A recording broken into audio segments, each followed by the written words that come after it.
What happens if we try not to think of a blue horse? Chances are, this won't succeed.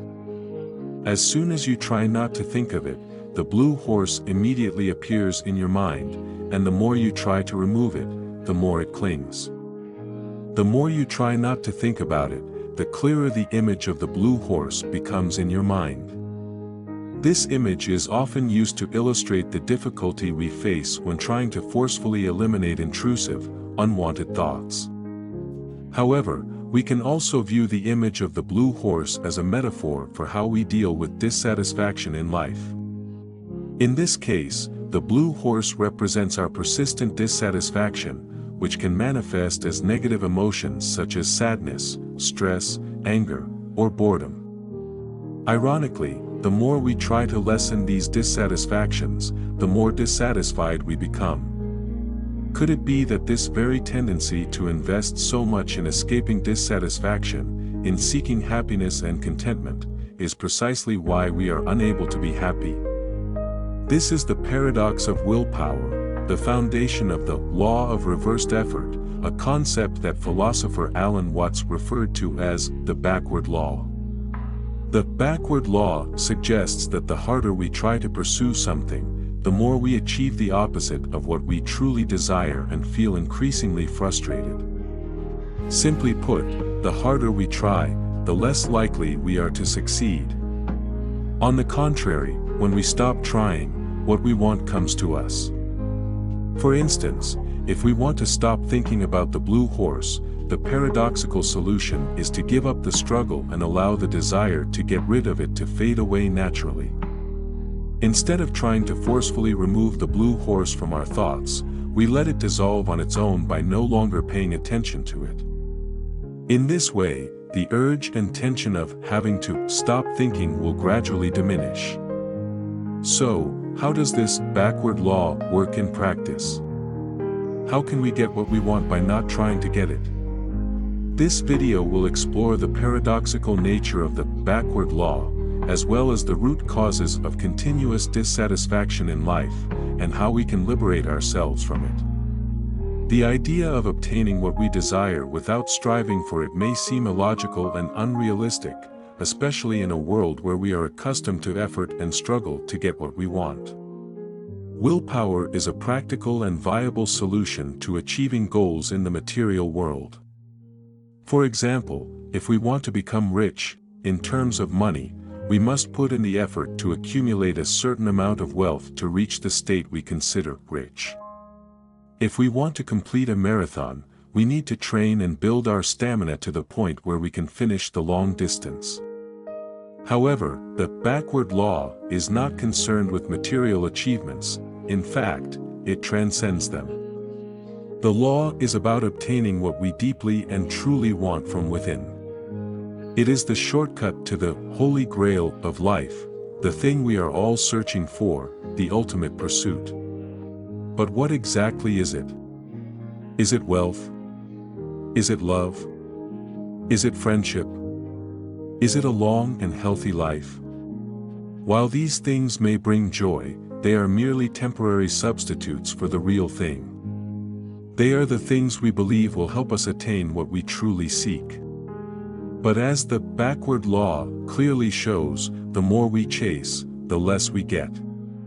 The more we chase after external factors, the further we become from what we truly desire. So, what is it that we really crave? Are we seeking happiness? And if so, what is happiness?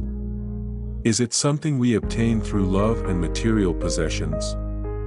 According to Alan Watts, we do not know what we truly want because we cannot define it. I quote, "Why don't you really know what you want?" 2 reasons. Number 1, you have it. Number 2, you don't know yourself because you never can.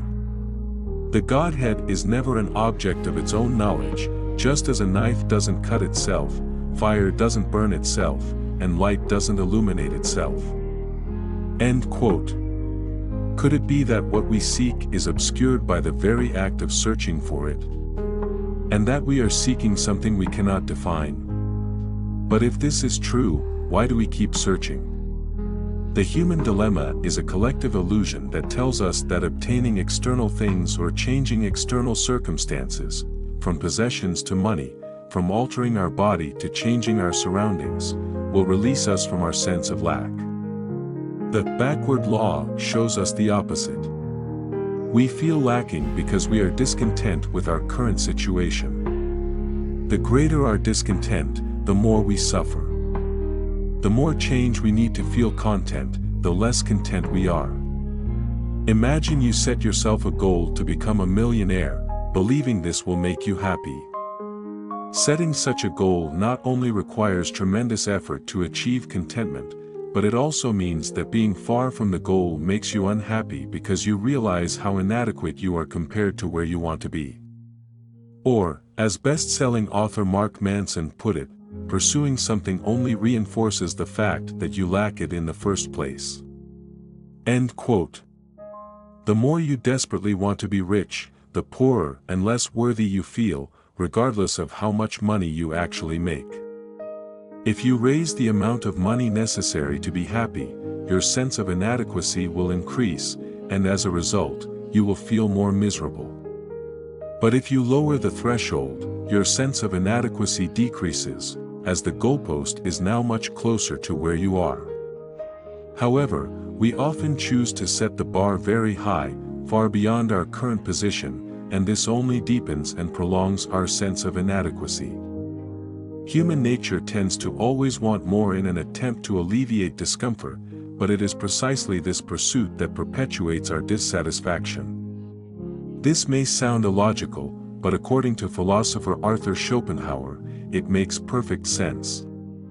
Schopenhauer argued that humans desire because, like everything else in the universe, we are driven by the will to live, an irrational, aimless drive that causes us to live a life of suffering that cannot be ended by anything the world has to offer. Thus, we constantly want more than we truly need, driven by an endless sense of lack. The mind perceives this lack because it believes the present moment is not enough, something is missing, but it does not know what. Therefore, we continually escape the present moment, seeking situations we believe will bring more pleasure.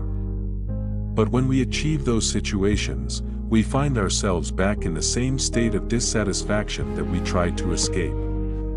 Schopenhauer stated, and I quote, "Every keen pleasure is also an error and an illusion, for no attained wish can give lasting satisfaction."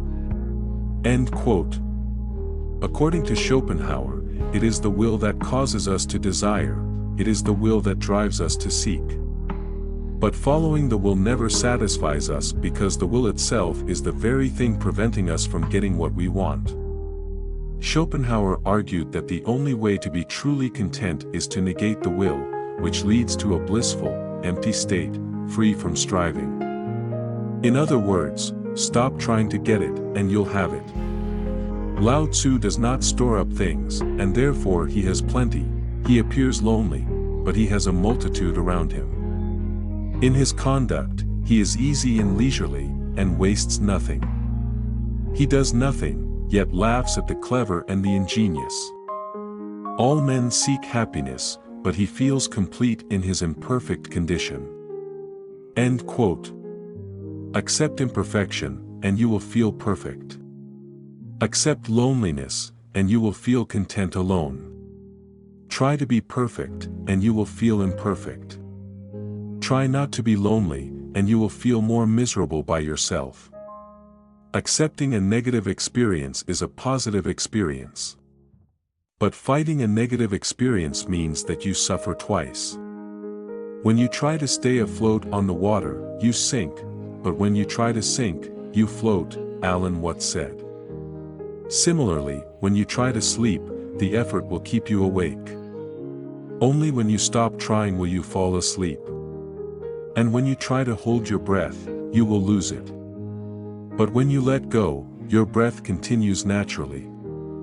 When we stop trying to be happy, we will be happy because there is nothing more we need beyond what is. When we stop trying to become rich, we will live in abundance because we are content with what we have, and anything beyond that is a bonus. Therefore, The only way to get what we want is to stop wanting it. And that is what the backward law teaches us. There is a Zen story that illustrates this paradoxical idea by explaining how we can clear muddy water. Imagine there is a pond with muddy water, and we want to see its bottom. We can stir the water or try to remove the muddiness with our hands, but this won't work. The only way to see the bottom is by doing nothing until the muddiness subsides and the water becomes clear.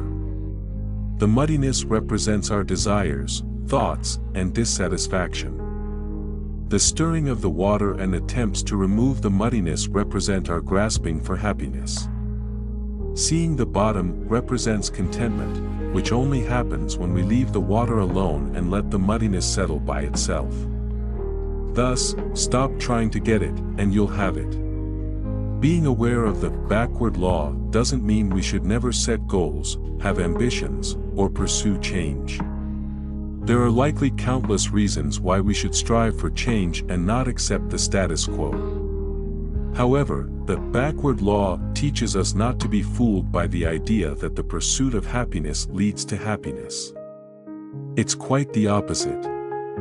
And with that understanding, we can more easily enter the blissful state of not wanting more often. Because, as Alan Watts said, the mystery of life is not a problem to be solved, but a reality to be experienced.